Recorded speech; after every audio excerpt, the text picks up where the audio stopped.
नमस्कार मेरे प्यारे बच्चों, कैसे हैं आप सब।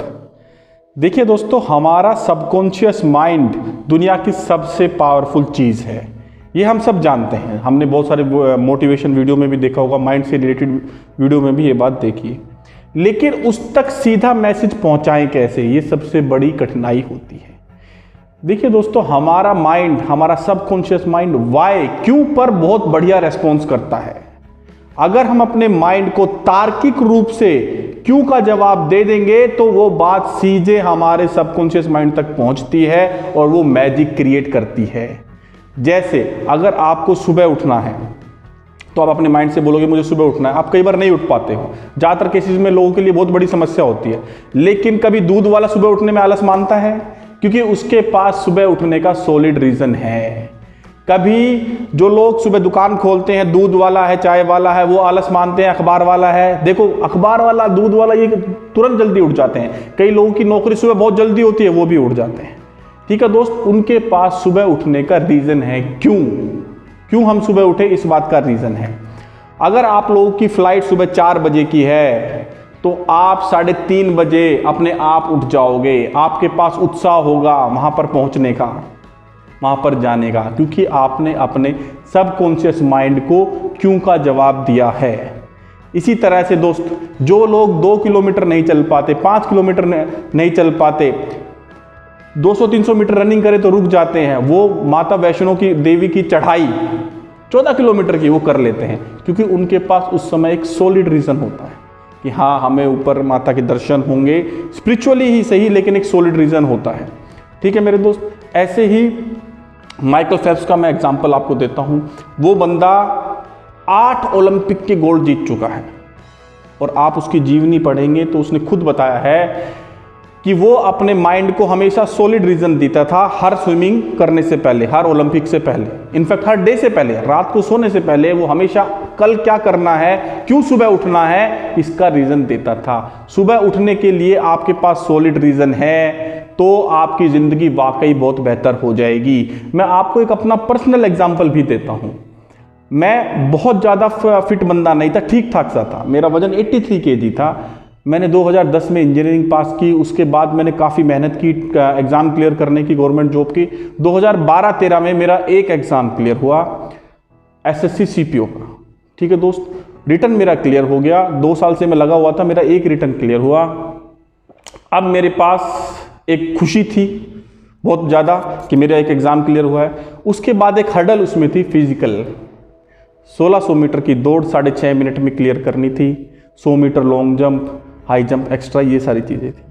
तो मेरा वजन उस समय 83 kg था। एक महीने के अंदर मैंने 13 किलो वजन कम कर दिया और मैं शायद कभी 1 किलोमीटर भी ठीक से नहीं दौड़ा था। मैंने 17 किलोमीटर का मैराथन भी किया। 1600 मीटर की रनिंग का टाइम निकाला। 1 मील दौड़ा 1600 मीटर, फिर रुका, फिर 1 मील दौड़ा, फिर रुका, टाइम निकाला कि कितना टाइम हुआ उसमें, फिर रुका, फिर किया। ये बहुत कठिन होता है दोस्त, जब आप करोगे जब पता चलेगा। और मुझे आज भी अपने आप पे यकीन नहीं, अब मैं उस समय को याद करता हूँ तो मुझे अपने आप पे यकीन नहीं होता कि मैंने इतनी अच्छी रनिंग की थी, क्योंकि अब सॉलिड रीजन नहीं होता। इसीलिए बच्चों, अपने माइंड को हमें सॉलिड रीजन देना है। एक क्यों तार्किक होना चाहिए, लॉजिकल एक्सप्लेनेशन देनी है उसको किसी भी काम को करने के लिए।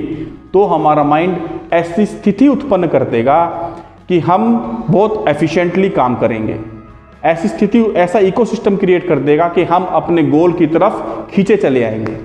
ठीक है मेरे दोस्त, जैसे बिहार और यूपी के जो हमारे स्टूडेंट हैं, यूपी और बिहार के जो हमारे बच्चे होते हैं, क्यों इनका स्ट्राइक रेट सरकारी नौकरी में इतना ज़्यादा होता है, बताइए। सोचने वाली बात है, क्यों इनका स्ट्राइक रेट इतना ज़्यादा अच्छा होता है। With all due respect to this people, ये हमारे जो भाई उस साइड के हैं, वहाँ पर ज़्यादा पैसे वाले लोग नहीं रहते। उनको पता है कि अगर हमें अपनी ज़िंदगी बेहतर करनी है, हमें पैसा चाहिए, पावर चाहिए, समाज में इज्जत चाहिए, तो सरकारी नौकरी का एग्ज़ाम क्लियर करना ही एकमात्र विकल्प है। वंस अगेन उसके पास क्यों का आंसर होता है। ठीक है मेरे दोस्त, तो सुबह उठने के लिए अगर आपके पास क्यों का अच्छा आंसर है, एक लॉजिकल एक्सप्लेनेशन है। सुबह उठने के लिए, पढ़ने के लिए, दौड़ने के लिए, किसी भी काम को करने के लिए वाई को ढूंढिए। ये ज़्यादा कठिन काम नहीं है। एक पेज पेन लेकर बैठिए, ठंडे दिमाग से कॉपी नोटबुक लेकर बैठिए, ठंडे दिमाग से सोचिए कि आपको ज़िंदगी में क्या करना है। पहले तो अपने माइंड को ये भी बताना बहुत ज़रूरी है आपको करना क्या है और क्यों करना है। तो आपकी ज़िंदगी में ऐसी स्थिति उत्पन्न होगी, आपका ऐसी स्थिति उत्पन्न होगी कि आप अपने गोल की तरफ खींचे चले जाएं। जैसे ये मेरे वीडियो बनाने का क्या मकसद है, ताकि मैं आप लोगों को मोटिवेट कर सकूं। मेरी लाइफ के जो गोल्स हैं उसको ये मैच करता है। मेरे पास सॉलिड रीज़न है ये वीडियो बनाने का, इसीलिए मैं बिना थके वीडियो बनाता रहता हूं, ताकि मुझे अपना गोल करीब आता दिखे, अपने गोल को मैं अचीव कर पाऊँ। तो सॉलिड रीज़न अपने आप को कंटिन्यूस बेसिस पर देते रहिए, तार्किक होने चाहिए, तो आपका माइंड बहुत एफिशिएंटली और एक्यूरेटली काम करता है। और अपने माइंड को कन्विंस करना अपने आप में एक बहुत ही ज़बरदस्त चीज़ है दोस्त। आप अपने माइंड को कुछ भी बोलेंगे वो रजिस्ट करेगा। जैसे अगर आप अपने माइंड को बोलें कि यार आज मुझे 1 करोड़ रुपए मिल जाए, या ये मेरा वीडियो हिट हो जाए, या ये मेरा एग्ज़ाम क्लियर हो जाए, या ये मेरी बुक क्लियर हिट हो जाए, या मेरी इससे शादी हो जाए, तो वो जो आप ध्यान से उसको ऑब्जर्व करेंगे वो आपको रजिस्ट करेगा। वो आपसे रीज़न पूछेगा, आप उसको टटोलेंगे तो रीज़न पूछेगा। तब आप तार्किक रूप से 5-6 ऑप्शन रीज़न दोगे क्यों आपको वो चीज़ मिलनी चाहिए, तो वो बेटर तरीके से कन्विंस होगा और उसके लिए रेस्पॉन्ड करना स्टार्ट करेगा। वाई का आंसर देना आपके सबकॉन्शियस माइंड पर, वाई का आंसर सीधा सबकॉन्शियस माइंड पर छाप छोड़ता है और सीधा उसको हिट करता है। और जब चीज़ें आपके सबकॉन्शियस माइंड तक पहुंचती हैं तो आपका सबकॉन्शियस माइंड बहुत ही बेहतर तरीके से काम करता है। ठीक है दोस्त, इसको जापानीज वर्ड में इकागाई भी कहते हैं कि सुबह उठने का क्या रीज़न दो, है ना, क्या why should we wake up in the morning. तो उसका अब ये सुनने में आपको बड़ी अटपटी लग रही होगी कि क्यों, ये तो सर कुछ अटपटी बात है, सुबह क्यों उठे। लेकिन सुबह उठ के आपको क्या क्या करना है, किस लिए आप सुबह उठ रहे हो, क्यों आप जिंदा हो, इन छोटे छोटे सवालों के जवाब आप ढूंढना शुरू करोगे तो आपकी ज़िंदगी बेहतर होने लग जाएगी। ठीक है मेरे दोस्त, नेक्स्ट वीडियो में मैं इनके और डिटेलिंग में जाऊंगा और इनके आपको आंसर्स दूंगा कि कैसे अपनी ज़िंदगी को हम और बेहतर बना सकते हैं, स्लोली स्टेडिली अपने माइंड को ट्रेंड करके।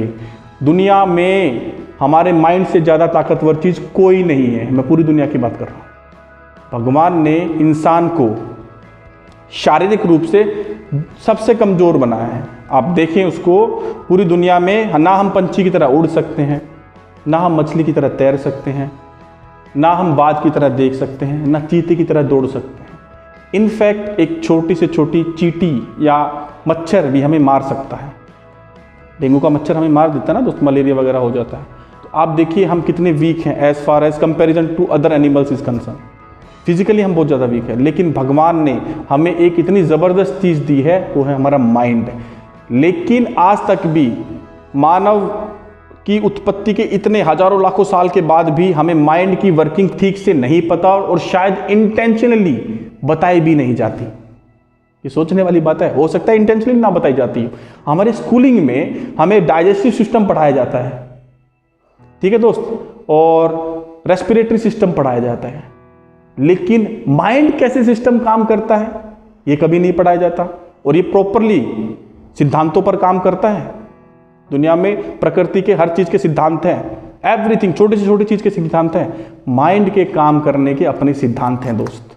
तो पहला सिद्धांत मैंने आपको बताया, किसी भी काम को करने के लिए क्यों, वाई ढूंढिए, उससे आपको बड़ी अच्छी दिशा मिलेगी। नेक्स्ट वीडियो में इसी से रिलेटेड मैं आपको और कुछ बहुत बताऊंगा। बाय, टेक केयर, जय हिंद।